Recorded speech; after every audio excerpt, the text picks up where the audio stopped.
அஸ்ஸலாமுஅலைக்கும். Hi friends, welcome back to my channel Chellamma சாப்பிட்டு. So எல்லோரும் எப்படி இருக்கீங்க? எல்லோரும் ரொம்ப சந்தோஷமாக ஹாப்பியாக இருக்கீங்கன்னு நம்புகிறோம். இன்றைக்கி நம்ம சேனலில் ஒரு டே இன் மை லைஃப் vlog தான். ரொம்ப ஈஸியான ஒரு கிட்ஸ் ஸ்நாக்ஸ் இருக்குது. அதே மாதிரி என்னோடய டே வந்து எப்படி போச்சு அப்படிங்கிறது நான் காட்டியிருக்கேன். அண்ட் இன்டர்மிட்டன்ட் ஃபாஸ்டிங் எதுக்காக ஸ்டார்ட் பண்ணியிருக்கேன், அதில் என்ன பெனிஃபிட்ஸ் இருக்குது அப்படிங்கிறதும் நான் இதில் உங்களுக்கு சொல்லியிருக்கேன். ஸோ வீடியோவை தொடர்ந்து கடைசி வரைக்கும் பாருங்கள். ஸோ இப்போ வாங்க வீடியோக்குள்ளே போகலாம்.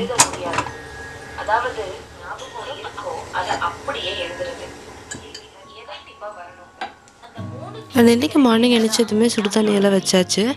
சுடு தண்ணி வச்சதுமே ஒரு கப்பில் வந்து ஊற்றி வச்சுருந்தேன். ஸோ லெஃப்ட் சைடில் இருக்குல்லையே அந்த கப்பில் வந்து கொஞ்சமாக நார்மல் வாட்டரில் சியா சீட்ஸ் வந்து மிக்ஸ் பண்ணியிருக்கேன். இந்த சைடு வந்து ஜீரக தண்ணி கொஞ்சம் ஜீரகமெல்லாம் போட்ட அப்புறமா அதில் வந்து கொஞ்சமாக சியா சீட்ஸ் மிக்ஸ் பண்ணியிருக்கேன். லெஃப்ட் ஓவர் கொஞ்சம் வந்து இருந்துச்சு, அதை வந்து சூடு பண்ணுறதுக்காக வச்சுருக்கேன் அந்த சைடு. அண்ட் சியா வாட்டர் வந்து பார்த்திங்கன்னா வெயிட் லாஸ் பண்ணுறோம் அப்படின்னா ரொம்ப நல்லது. ஸோ வெயிட் லாஸ் நல்லாவே பண்ணும் அப்படின்னு சொல்கிறாங்க. அதே மாதிரி நியூட்ரியன்ஸ், ஆன்டி ஆக்சிடென்ட்ஸ் எல்லாமே அதிகமாக இருக்குது. நம்ம போன்ஸ்க்கு வந்து ரொம்பவே வந்து போன் ஹெல்த்துக்கு ரொம்ப இம்பார்ட்டண்டான ஒரு விஷயம் அப்படின்னு சொல்கிறாங்க. அண்ட் சியா வாட்டர்லாம் குடிச்ச அப்புறமா அஸ்லானுக்கு கொஞ்சமாக வால்நட்ஸ் கொடுத்துருக்கேன். அஸ்லான் இப்போ வந்து பார்த்திங்கன்னா வால்நட்ஸ்லாம் வந்து நார்மலாகவே சாப்பிட்டுக்கிறான். என்னென்னா நான் சாப்பிட்றத பார்த்து அப்படியே அவனும் பழக்கிட்டான். அதனால வால்நட்ஸ்லாம் சும்மாவே கொடுத்தாலே வந்து சாப்பிட்டுக்கிறான். அண்ட் மாவுக்கு வந்து பார்த்திங்கன்னா நேற்று நைட்டு ஊற வச்சுருந்தேன். ஸோ அதையுமே அப்படியே வந்து ஆட்டி எடுத்து ரெடி பண்ணி வச்சாச்சு. இது நைட்டு வந்து டிஃபனுக்கு யூஸ் பண்ணிக்கலாம் அப்படின்னு சொல்லிட்டு இருக்கேன். இன்றைக்கி பிரேக்ஃபாஸ்ட்டுக்கு வந்து பப்பாளி சாப்பிட்லாம் அப்படிங்கிற ஐடியாவில் இருக்கேன். ஸோ பெரிய பப்பாளி தான். ஸோ ஹபிட்ட வந்து கேட்டேன், ஏதாவது பிரேக்ஃபாஸ்ட் உங்களுக்கு செஞ்சு தட்டுமா கேட்டப்போ அவங்க என்ன சொன்னாங்கன்னா, இல்லை ஃப்ரூட் நீ சாப்பிட்ற, இல்லை அது ஃபுல்லாக சாப்பிட்ருவீங்களா, இல்லை எடுத்து வைக்கிறேன்னு சொல்கிறால எடுத்து வைக்க வேணாம் ஃப்ரூட்ஸு, இதே வந்து எங்களுக்கு போதும் அப்படின்னு சொல்லிட்டாங்க. ஸோ ஆக்சுவலாக பார்த்திங்கன்னா நான் வந்து இப்போது டயட் இன்டர்மிட்டன்ட் ஃபாஸ்டிங் இருக்கிறதுனால பார்த்திங்கன்னா அவங்களுமே ஹெல்த்தியான ஃபுட் சாப்பிட்றாங்க. அதே மாதிரி ஃப்ரூட்ஸ் எல்லாம் வேணான்னு சொல்லாமல் சரி நான் சாப்பிட்றேங்கிற இதுலேயே வந்து அவங்களும் வந்து சாப்பிட்டுக்கிறாங்க. ஸோ அதுவே ஒரு பெரிய சேஞ்ச். அந்த இன்டர்மிட்டன்ட் ஃபாஸ்டிங் வந்து காமனாக வெயிட் லாஸ் பண்ணணும் அப்படின்னு நினைக்கிறவங்க தான் வந்து ஸ்டார்ட் பண்ணுறாங்க.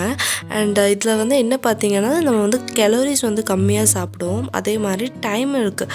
நான் வந்து 16/8 மெத்தட் தான் வந்து யூஸ் பண்ணிகிட்ருக்கேன். 16 மணி நேரம் வந்து சாப்பிடாமல் இருப்போம், 8 மணி நேரம் வந்து சாப்பிடுவோம். ஸோ அதனால நமக்கு சாப்பிட்றதுக்கான டைமிங் பீரியட் வந்து 8 மணி நேரம் தான். ஸோ அதுக்குள்ளே நம்மளால் எவ்வளோ ஹெல்த்தியாக சாப்பிட முடியுமோ அந்தளவுக்கு சாப்பிட்டுக்கலாம். அப்படியே அஸ்லானும் பிரேக்ஃபாஸ்ட் சாப்பிட்டு அப்படியே வந்து பார்க்குக்கு கிளம்பிட்டாங்க. அஸ்லானை விளையாட வைக்கிறதுக்காக அப்படி கூட்டிகிட்டு போகிறாங்க. ஸோ அதுக்குள்ளே நம்ம வந்து இங்கே லன்ச் வந்து ப்ரிப்பேர் பண்ணிடலாம் அப்படின்னு சொல்லிட்டு இன்றைக்கி வந்து காலிஃப்ளவர் வச்சு கிரேவி தான் பண்ண போகிறேன். North Indian style gravy.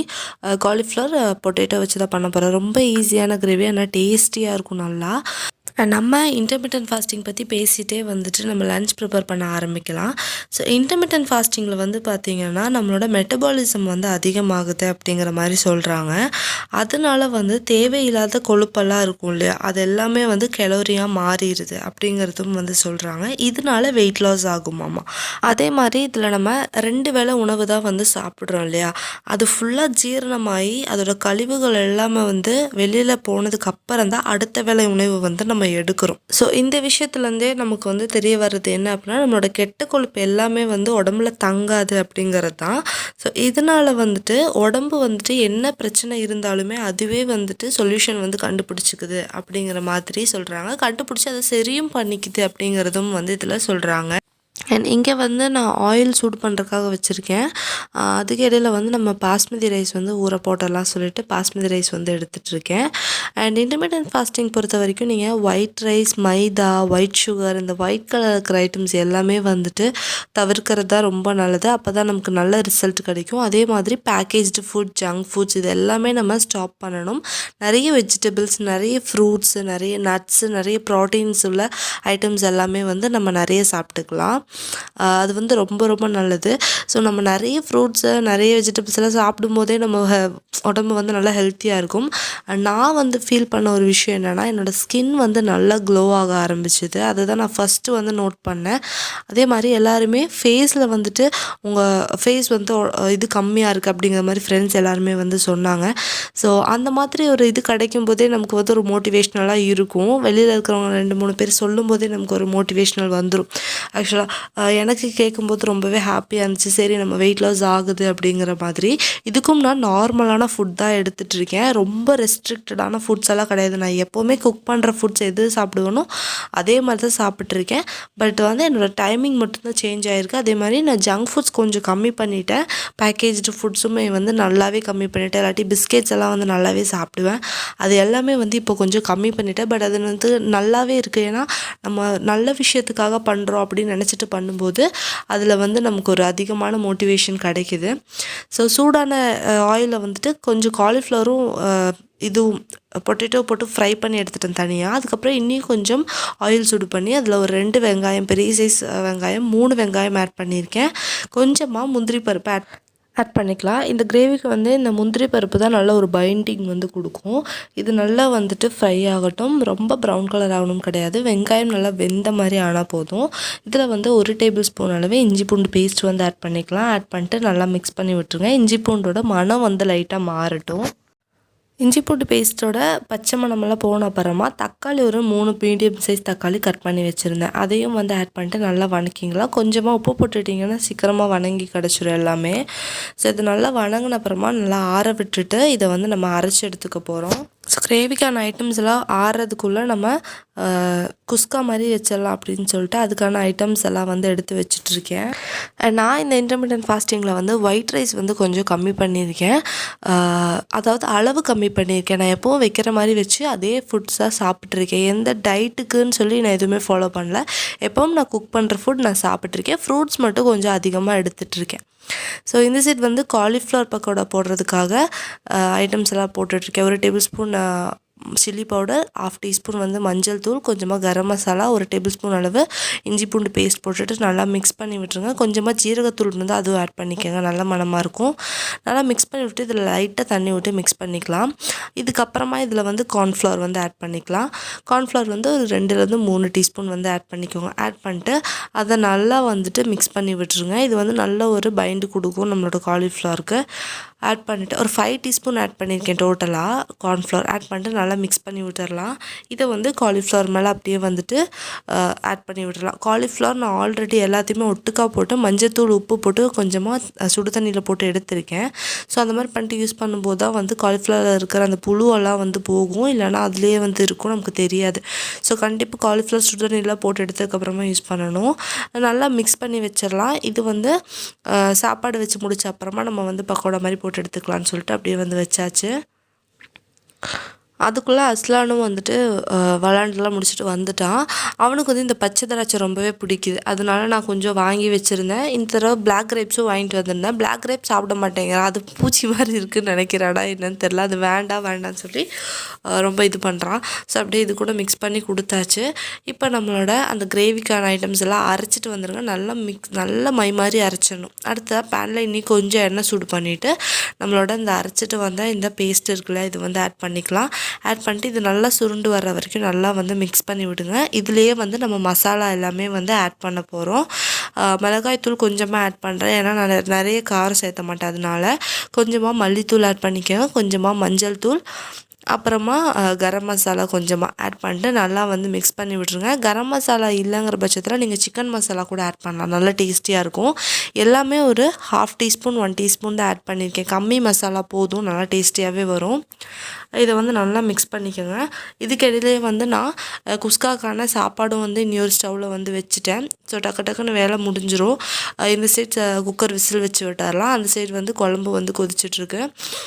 இப்போ வந்து பார்த்திங்கன்னா குஸ்கா ரெடி ஆயிடுச்சு. குஸ்கா வந்து சூப்பராக ரெடி ஆயிடுச்சு. நம்ம வந்து எப்போவுமே குக்கரில் பிரியாணி குஸ்கா எல்லாம் வச்சோம் அப்படின்னா உடனே அதை ஓப்பன் பண்ணி இந்த மாதிரி மிக்ஸ் பண்ணி விட்டுருங்க. இல்லைனா சீக்கிரமே வந்து அது ரொம்ப வெந்து குழஞ்ச மாதிரி ஆயிரும்.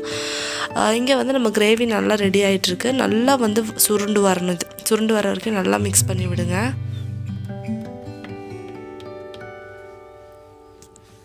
இந்த மாதிரி நல்லா குறுகி வர ஸ்டேஜில் ஒரு 2 டீஸ்பூன் அளவு பட்டர் வந்து ஆட் பண்ணிக்கலாம். நல்லா க்ரீமியாக வரும். இந்த டேஸ்ட்டில் நல்லா மனம் கொடுக்கும். அதுக்காக பட்டர் ஆட் பண்ணிட்டு, பட்டர் இல்லை அப்படின்னா நெய் நீங்கள் ஆட் பண்ணலாம். ரொம்பவே நல்லாயிருக்கும்.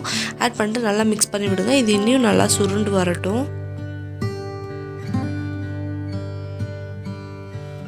பார்த்தீங்கன்னா எந்த அளவுக்கு சுருண்டு வந்திருக்கு பாருங்கள்.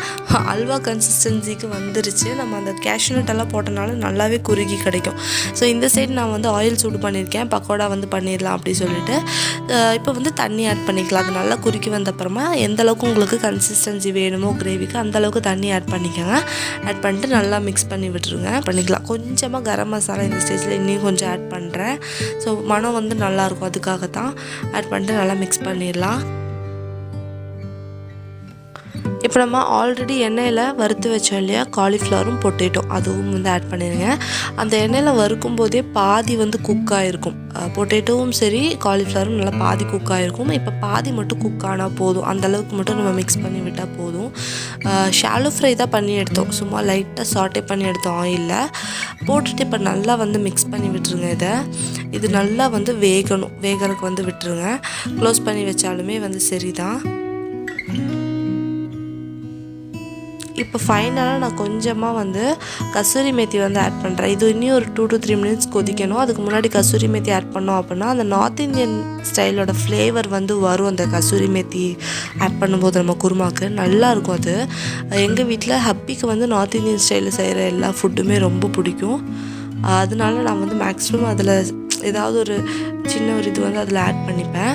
இந்த சைடு நம்மளோட காலிஃப்ளவர் பக்கோடாவும் வந்து சூப்பராக ரெடி ஆகிட்டுருக்கு. ஸோ இன்டர்மிட்டன்ட் ஃபாஸ்டிங் இருக்கும். நம்ம இந்த மாதிரி பொரிச்ச ஐட்டம்ஸ் எல்லாம் சாப்பிட்லாமான்னு கேட்டால் சாப்பிடக்கூடாது தான். உங்களுக்கு வெயிட் லாஸ் எக்ஸ்ட்ரீமாக ஆகணும்னு நினச்சி நீங்கள் இன்டர்மிட்டன்ட் ஃபாஸ்டிங் பண்ணுறீங்க அப்படின்னா கண்டிப்பாக சாப்பிடக்கூடாது. ஆனால் நான் எப்படி நினச்சிக்கிட்டேன் அப்படின்னா ரொம்ப ரெஸ்ட்ரிக்டடான ஃபுட் கிடையாது. நான் டயட் ஃபுட்டெல்லாம் வந்து எடுக்கலை. எனக்கு என்ன நான் குக் பண்ணுறேனோ அதுதான் எடுத்துகிட்ருக்கேன். அளவு மட்டும் கொஞ்சம் கம்மி பண்ணி எடுத்துகிட்ருக்கேன். ஸோ அதனால் நான் வந்து மைண்டை வந்து அந்த மாதிரி இப்போ லன்ச் இது சாப்பிட்டேன் அப்படின்னா டின்னர் இன்னும் ஸ்கிப் பண்ணிடணும். இல்லைனா மார்னிங் பிரேக்ஃபாஸ்ட் ரொம்ப லைட்டாக தான் எடுத்துருக்கணும். இன்றைக்கி வந்து நான் மார்னிங் பிரேக்ஃபாஸ்ட் பப்பாயா தான் சாப்பிட்டேன். அதனால் ஆஃப்டர்நூன் வந்து கொஞ்சம் நல்லா சாப்பிட்லாம் அப்படிங்கிறதுல இருக்கேன். இப்போ ஃபுட் வேலைலாம் முடிச்சு தான் அடுத்த பாத்திரம் கழுவ போகிறேன். ஸோ பாத்திரம் கழுவுறதுக்கு முன்னாடி வந்து கொஞ்சம் ஃபேஸ் பேக் போட்டுக்கலாம் அப்படின்னு சொல்லிட்டு நான் ரெடி ஆகிட்டு இருக்கேன். ஏன்னா எனக்கு இந்த மாதிரி டைமில் தான் வந்து எனக்கான செல்ஃப் கேர் வந்து நான் பண்ணுவேன். இல்லைனா தனியாக இதுக்கான டைம் எல்லாம் எடுத்து பண்ணுறதுக்கு நமக்கு கிடைக்காது. கொஞ்சம் டைம் கிடைச்சாலும் ரெஸ்ட் எடுப்போம், இல்லைனா வேறு ஏதாவது வேலை தான் பார்ப்போம். ஸோ இந்த மாதிரி நம்ம வேறு ஏதாவது வேலை பார்க்கும்போதே நம்மளோட செல்ஃப் கேர் எல்லாம் நம்ம பண்ணிவிட்டு ஏதாவது ஃபேஸ் பேக் போடுறது, இல்லை ஹேர் பேக் ஏதாவது போடுறது, அந்த மாதிரி பண்ணும்போது நமக்கான செல்ஃப் கேரும் பண்ண மாதிரி இருக்கும், நம்மளோட வேலையும் முடிஞ்ச மாதிரி இருக்கும். ஸோ ஃபேஸ் பேக் போட்டு அப்படியே வந்து நின்று பாத்திரம் கழுவிக்குவேன். எப்போவுமே நான் இந்த மாதிரி தான் பண்ணுவேன். வீக்லி ட்வைஸ் ஏதாவது ஒரு ஃபேஸ் பேக் வந்து நான் போட்டுருவேன். ஏதாவது ஸ்டோர் பாட்டாக இருந்தாலும் சரி, நானே பண்ணி வச்ச ஃபேஸ் பேக்ஸாக இருந்தாலும் ஏதாவது ஒன்று வந்து நான் பண்ணிக்குவேன். இப்போ வந்து ஹபிக்கும் அஸ்லானுக்கும் லஞ்ச் கொடுத்த அப்புறமா தான் நான் சாப்பிட போகிறேன். நான் வந்து 6 o'clock தான் ஃபுட் சாப்பிட்றேன். ஏன்னா அவங்க வந்து மத்தியானமே சாப்பிட்டாங்க. நான் வந்து 6 o'clock வந்து என்னோடய ஃபுட் சாப்பிட்டு ஈவினிங் போல் அஸ்லானுக்கு ஏதாவது ஸ்நாக் பண்ணலாம் அப்படின்னு சொல்லிட்டு வந்திருக்கேன். இந்த ஸ்நாக் வந்து பார்த்திங்கன்னா ரொம்ப ரொம்ப ஈஸி. நம்ம வீட்டில் என்ன பொருள் இருக்கோ அந்த பொருள் வச்சு பண்ணுற மாதிரி தான் இருக்கும். எதுவுமே அதிகமான பொருள் எல்லாம் இல்லை. இப்போ ஸ்கூல் போகிற குழந்தைங்களாம் இருக்காங்க அப்படின்னா அவங்க வர்றதுக்குள்ளே ஒரு அரை மணி நேரத்தில் ஏதாவது ஸ்நாக்ஸ் செய்யணும் அப்படின்னா இந்த ஸ்நாக் வந்து நீங்கள் செஞ்சு வச்சிடலாம். ரொம்ப ஈஸியாகவும் ரொம்ப ரொம்ப டேஸ்டி ஹெல்த்தியாகவும் இருக்கும். ஸோ அதுக்கு வந்து நான் இங்கே வந்து சிகப்பு அவல் தான் எடுத்திருக்கேன். கொஞ்சமாக ப்ரௌன் சுகர் எடுத்துக்கலாம். ப்ரௌன் சுகருக்கு பதிலாக வெல்லம் யூஸ் பண்ணுங்கள், இனிமே நல்லாயிருக்கும். என்கிட்ட வெல்லம் இல்லை, அதனால நான் வந்து நாட்டு சக்கரை எடுத்துக்கிறேன். நான் வந்து பார்த்திங்கன்னா இங்கே ஒரு கப் அளவு ஃபுல்லாக நாட்டு சக்கரை எடுத்துக்கிறேன். ஃபஸ்ட்டு 3/4 கப் ஆட் பண்ணிக்கிறேன், அதுக்கப்புறம் ஒரு 1/4 கப் ஆட் பண்ணிக்கிறேன். இப்போ நம்ம எடுத்து வச்சுருக்கிற நாட்டு சக்கரையில் ஒரு அரை கப் அளவு டம்ளர் தண்ணி வந்து ஆட் பண்ணுறேன். ரொம்ப அதிகமாக வேண்டாம், சக்கரை வந்து கரைஞ்சி போகணும், அந்தளவுக்கு தான். அந்தளவுக்கு வந்துட்டு தண்ணியை ஆட் பண்ணிவிட்டு நம்ம சூடு பண்ணுறதுக்காக வச்சுக்கலாம். இந்த இடத்துல வெல்லம் வந்து கரையட்டும். அதுக்குள்ளே நம்ம அவலெல்லாம் வந்து மெஷர் பண்ணி எடுத்துக்கலாம். எல்லாமே ஒரே கப்பில் மெஷர் பண்ணிங்கன்னா ரொம்ப ஈஸியாக இருக்கும். நான் வந்து 1 கப் அளவு நாட்டு சக்கரை எடுத்திருக்கேன், 1/2 கப் அளவு சிகப்பு அவல் எடுத்திருக்கேன். இந்த ஸ்நாக் வந்து பார்த்திங்கன்னா வெள்ளை அவல்லையும் நீங்கள் செய்யலாம், நல்லா தான் இருக்கும். என்கிட்ட சிவப்பவுல் தான் அந்த டைமில் இருந்துச்சு, அதனால நான் அதை எடுத்துக்கிட்டேன். 1 கப் அளவு அவல் எடுத்திருக்கீங்க அப்படின்னா அரை கப் அளவு நிலக்கடலை வந்து எடுத்துக்கோங்க. நான் 1/2 கப் அவலுக்கு அரை கப் அளவு நிலக்கடலை வந்து எடுத்திருக்கேன். எடுத்து தோலெல்லாம் உரிச்சிட்டு இந்த சைடு வந்து வச்சாச்சு. இப்போது அதே பேனில் வந்து நம்ம அவலும் வந்து சூடு பண்ணிக்கலாம். அதுக்கு முன்னாடி நான் நிலக்கடலை சூடு பண்ணி எடுத்துட்றேன். ஆல்ரெடி நான் வறுத்த நிலக்கடலை தான் எடுத்திருக்கேன். இன்னும் கொஞ்சம் நல்லா கிறிஸ்பி ஆகட்டும் அப்படிங்கிறதுக்காக லைட்டாக வந்து அதை சாட்டே பண்ணி எடுத்துக்கலாம். ஒரு 2 மினிட்ஸ்லேயே நிலக்கடலை டக்குன்னு வந்துட்டு சூடாகி கிடச்சிருச்சு. அதை ஒரு சைடு எடுத்து வச்சுட்டு நம்ம சிகப்பு அவலையும் வந்து வறுத்து எடுத்துடலாம். 1/2 கப் அளவு அவல் வந்து ஆட் பண்ணியிருக்கேன். ஆட் பண்ணிட்டு நல்லா வந்து வதக்கி எடுத்துடலாம். ட்ரை ரோஸ்ட் தான் நம்ம பண்ணுறோம். அவல் வந்து கையில் எடுத்து பார்க்கும்போது உடஞ்சி போகிற மாதிரி வரணும். இதுலேயே 2 ஏலக்காய் வந்து ஆட் பண்ணிடுங்க. உங்ககிட்ட ஏலக்காய் பொடி இருந்தால் தனியாக கடைசி ஆட் பண்ணிக்கலாம். அப்படி இல்லைங்கிற பட்சத்தில் இப்போவே வந்து ஏலக்காய் போட்டோன்னா அது கூடயே நல்லா வணங்கி கிடச்சிரும். அதையும் வந்து நம்ம ஒரு இதுக்கு மாற்றிடலாம், ஒரு பிளேட்டுக்கு மாற்றிட்டு இப்போ இந்த பிளேட்டுக்கு மாற்றின அவலும் நிலக்கல்லையும் நல்லா ஆறுற வரைக்கும் வச்ச அப்புறமா மிக்சியில் போட்டு நம்ம நல்லா கோர்ஸாக வந்து அரைச்சி எடுத்துக்கலாம். அவல் வந்து ரொம்ப ஃப்ளாட்டான அவலாக இருந்தால் இன்னும் டேஸ்டியாக இருக்கும். கொஞ்சம் கட்டியான அவலுங்கும்போது நமக்கு இது அந்தளவுக்கு டேஸ்ட் வராது. கொஞ்சமாக முந்திரி பருப்பு எடுத்துக்கோங்க. ஒரு 2-3 முந்திரி பருப்பு இருந்தால் கூட போதும். இப்போ இது நல்லா வந்து ஆறிடுச்சு. இப்போ நம்ம மிக்சியில் போட்டு நல்லா வந்து அரைச்சி எடுத்துக்கலாம். ரொம்ப நிலக்கடலைலேருந்து எண்ணெய் பிரியிற அளவுக்கு அரைச்சிடக்கூடாது. நான் வந்து அரைச்சதுக்கப்புறம் காட்டுறேன் நான் இந்தளவுக்கு அரைச்சிருக்கேன் அப்படி சொல்லிட்டு. இப்போ வந்து பாருங்கள், இந்த அளவுக்கு கோர்ஸாக வந்து நான் அரைச்சி எடுத்துகிட்டு வந்திருக்கேன். இந்த மாதிரி தருன்னு இருக்கும்போது தான் நமக்கு வந்து லட்டு பண்ணும்போது நல்ல டேஸ்டியாக வரும். சரியா? இப்போ வந்து இதை ஒரு சைடில் வந்து வச்சுக்கலாம். இப்போது அதே பேன் வந்து நான் சூடு பண்ணியிருக்கேன். அதில் ஒரே ஒரு டீஸ்பூன் அளவு நெய் மட்டும் ஆட் பண்ணுறேன். நெய் இல்லைனா பட்டர் ஆட் பண்ணிக்கோங்க. ஏதோ ஒன்று ஆட் பண்ணிவிட்டு இது வந்து நல்ல மனம் கொடுக்கறதுக்காக தான். இதில் நம்ம கட் பண்ணி வச்சிருந்தோம்ல முந்திரி பருப்பு ஒரு 5 எண்ணம் எடுத்து கட் பண்ணி வச்சுருக்கேன். அதை வந்து ஆட் பண்ணிவிட்டு நல்லா ப்ரௌன் கலரில் வந்து வறுத்தெடுத்துக்கலாம் முந்திரி பருப்பு வறுத்தெடுத்த கையோடையே வந்து ஒரு 1/4 கப்பு தேங்காய் மட்டும் துருவி எடுத்திருக்கேன். ஒரு 2 பீஸ் தேங்காய். இது வந்து நல்ல மணத்துக்காக தான். உங்களுக்கு தேங்காய் போடுறது நிறைய பிடிக்கும் அப்படின்னா கொஞ்சம் நிறைய கூட ஆட் பண்ணிக்கலாம். என்கிட்ட ஒரு 2 டீஸ்பூன் அளவு தேங்காய் தான் இருந்துச்சு. அதை மட்டும் ஆட் பண்ணி நல்லா வறுத்துக்கிறேன். அதுலேயே நம்ம உருக்கி வச்சுருந்தோம் இல்லையா ஜாகரி சிரப், அதுவும் வந்து ஆட் பண்ணிக்கலாம். வெல்லம் கரைச்சி வச்சுருந்தோம்ல நாட்டு சக்கரை, அதையும் வந்து இதில் ஆட் பண்ணிக்கலாம். வடிகட்டி ஆட் பண்ணிக்கோங்க. ஆட் பண்ணிவிட்டு நல்லா மிக்ஸ் பண்ணி விட்டுருங்க. ஒரு 2 மினிட்ஸ் இது நல்லா கொதிக்கிற மாதிரி வந்து வச்சுக்கோங்க. இது நல்லா இந்த அளவுக்கு கொதிக்கும் போதே வந்து இப்போ நம்ம அரைச்சி வச்சுருந்த அவலும் இதுவும் இருக்குல்ல நிலக்கடலையும் போட்டு நல்லா மிக்ஸ் பண்ணுங்கள். இந்த ஸ்டேஜில் வந்து ஸ்டவ் வந்து மீடியம் ஃப்ளேமில் வச்சுக்கோங்க. ஏன்னா டக்குன்னு அடிப்பிடிச்ச மாதிரி ஆயிடக்கூடாது, அப்புறம் கரிஞ்ச மாதிரி ஆயிரும். ஸோ மீடியம் ஃப்ளேமில் வச்சுட்டு நல்லா மிக்ஸ் பண்ணி விடுங்க. இது போட்டதுமே நம்மளோட ஜாகரி சிரப்பெல்லாம் அது நல்லா வந்து அப்சர்வ் பண்ணிடும். அப்சர்வ் பண்ணி நல்லா கட்டியாக ஆரம்பிச்சிடும். ஒரு 2 மினிட்ஸ்லேயே நல்லா கட்டியாக ஆரம்பிச்சிடும். ஸ்டவ்லேயே வச்சு கைவிடாமல் நல்லா மிக்ஸ் பண்ணி விட்டுருங்க. ஒரு 2 மினிட்ஸ்க்கு பார்த்தாலே தெரியும் நல்லா கட்டியாக ஆரம்பிச்சிருச்சு. ஒரு 2-3 நிமிஷம் இந்த மாதிரி நல்லா மிக்ஸ் பண்ணி விட்டுட்டே இருந்தோம்னா நல்லாவே வந்து அது கட்டி ஆயிரும். இதுக்கப்புறமா இந்த ஸ்டவ் வந்து நம்ம ஆஃப் பண்ணிடலாம். நம்ம ஏலக்காய் வந்துட்டு அதிலே போட்டிருந்தாங்கனால இந்த ஸ்டேஜில் ஏலக்காய் தூள்லாம் போட வேணாம். நீங்கள் ஏலக்காய் தூள் தான் யூஸ் பண்ணியிருக்கீங்கன்னா இந்த ஸ்டேஜில் ஏலக்காய் தூள் போட்டு நல்லா மிக்ஸ் பண்ணிக்கோங்க. அவ்வளோதான், நம்மளோட லட்டு வந்து ரெடி ஆயிடுச்சு. இப்போ வந்து கொஞ்சம் சூட்டோடைய லட்டு மாதிரி பிடிச்சிட்டோம் அப்படின்னா அழகாக வந்து லட்டு வந்து ரெடி ஆயிரும். நான் வந்து லட்டு மாதிரி பிடிச்சதுக்கப்புறம் உங்களுக்கு காட்டுறேன் எப்படி வந்திருக்குன்னு பாருங்கள். சூப்பராக நம்மளோட அவல் நிலக்கடலை லட்டு வந்து ரெடி ஆயிடுச்சு. ரொம்ப ஈஸியான ஸ்நாக்கு, ஆனால் ஃப்ளேவர் ரொம்ப நல்லாயிருக்கும். அந்த தேங்காயோட ஃப்ளேவர், அப்புறம் ஏலக்காய் ஃப்ளேவர், அப்புறம் இந்த அவலோடது, அப்புறம் நிலக்கடலை எல்லாமே கலந்துருக்கும் போது டேஸ்ட் வந்து அல்டிமேட்டாக இருக்கும். குழந்தைகளுக்கு ரொம்பவே பிடிக்கும். கண்டிப்பாக ட்ரை பண்ணி பார்த்து எப்படி வந்துச்சுங்கிறது கண்டிப்பாக எனக்கு கமெண்ட் செக்ஷனில் வந்து சொல்லுங்கள். குழந்தைகளுக்கு வந்து இந்த மாதிரி ஹெல்த்தியான ஸ்நாக் வந்து வீட்டிலேயே செஞ்சு கொடுங்க முடிஞ்ச வரைக்கும். சூப்பராக வந்து லட்டு வந்திருக்கு. எனக்கு ரொம்ப ரொம்ப பிடிச்சிது. ஸோ நான் இப்போ இன்டர்மிட்டன்ட் ஃபாஸ்டிங் இருக்கிறனால இந்த மாதிரி ஏதாவது லட்டு இந்த மாதிரி ஹோம்மேடாக ஏதாவது செஞ்சு வச்சுக்கிட்டா கிரேவிங்ஸ் ஏதாவது இருக்கும்போது சுகரே ஏதாவது சாப்பிட்ணுன்னு நினைக்கும் போது எடுத்து சாப்பிட்டுட்டு தான் இருக்கேன். எனக்கு ரொம்பவே பிடிச்சிருக்குது. அண்ட் இது வந்து பார்த்திங்கன்னா தேங்காய்லாம் நம்ம நெய்யில் வறுத்து தான் ஆட் பண்ணியிருக்கோம். அப்படிங்கிறனால ஒரு 4 to 5 days வெளியில் வச்சு நம்ம யூஸ் பண்ணலாம். அதுக்கப்புறம் வந்துட்டு எப்படி இருக்கும் அப்படிங்கிறது தெரியல. ஏன்னா எனக்கு 5 days வரைக்கும் இருந்துச்சு இந்த லட்டு, அதனால நான் வந்து சொல்கிறேன். அண்ட் ஃப்ரிட்ஜில் வச்சு யூஸ் பண்ணிங்கன்னா ஒரு 10 days கூட யூஸ் பண்ணலாம் அப்படின்னு தான் நினைக்கிறேன். நான் வந்து வெளியிலே தான் வச்சு யூஸ் பண்ணியிருந்தேன். அண்ட் இங்கே கொஞ்சம் தணுப்பாகவும் இருக்கிறனால எனக்கு வந்து 5 days எதுவுமே ஆகலை. லட்டு அப்படியே தான் இருந்துச்சு. அதனால் சூப்பர் டேஸ்டியாகவும் இருந்துச்சு.